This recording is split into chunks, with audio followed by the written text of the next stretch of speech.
A cricket in Trussville, Alabama. Brooklyn Grillo was the first girl in her second grade class to read a chapter book. Since no boys were reading chapter books in her class, she was really the first person to read a chapter book in Mrs. Passmore's second grade at Payne Elementary, but she didn't like to brag. Some of the other kids were reading Magic Treehouse chapter books, but they hardly compared to the chapter book Brooklyn had finished reading. A Cricket in Times Square by George Selden and Fifth Pictures by Garth Williams. Brooklyn could read it as if she had it memorized. Truth be told, one of the reasons she could read it so well was because she did have it memorized.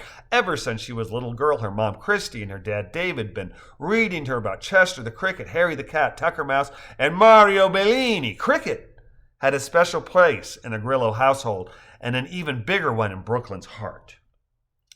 Cricket had been published in 1961, the year her mother had begun teaching at Payne, and the year her mother had met the man whom Mom described with her deep South accent and drawl as that dreamboat of a Sinatra look-alike, your father David.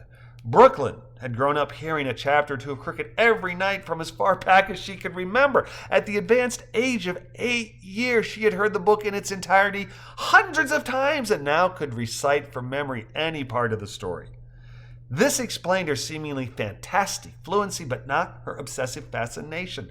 Times Square was where she went to escape the bullying of her classmates. She had felt like an outsider ever since kindergarten when her father had come to school for the first PTA meeting and spoken with his thick Italian accent. Being different was not something that seemed to have much value to her classmates, and Dad's foreignness seemed to rub off on her and reduce her chances for making friends. In the year she had attended Payne Elementary, she withdrew more into herself and her family.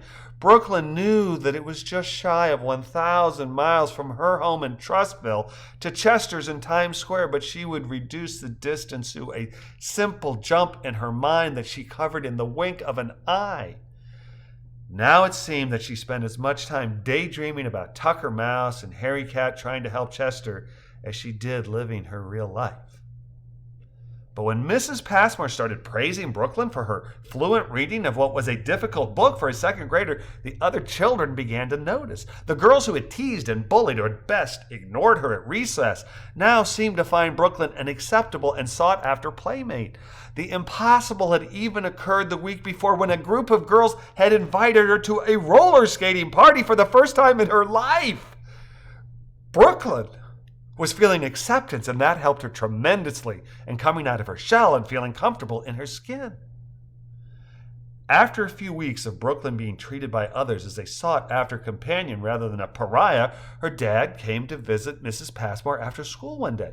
Even though he had lived in Alabama for nearly 30 years, he still had a discernible accent, and Brooke felt a mixture of love and chagrin at his presence. Mrs. Passmore welcomed David with a warm smile and said to him, "Mr. Grillo, it is a pleasure to see you again. I cannot tell you what a pleasure it is to have your daughter in my class." David smiled back and said in clear but accented English, "I am very happy to hear you say so. Brooke seems to be enjoying your class more than she has her previous years at Payne. I want you to know how pleased Christy and I are with the attention and care you have shown for our little girl." "Well, thank you so much for saying so. I have next week's work all ready for you to take with you on your trip next week. Brooklyn, are you ready to head to New York?"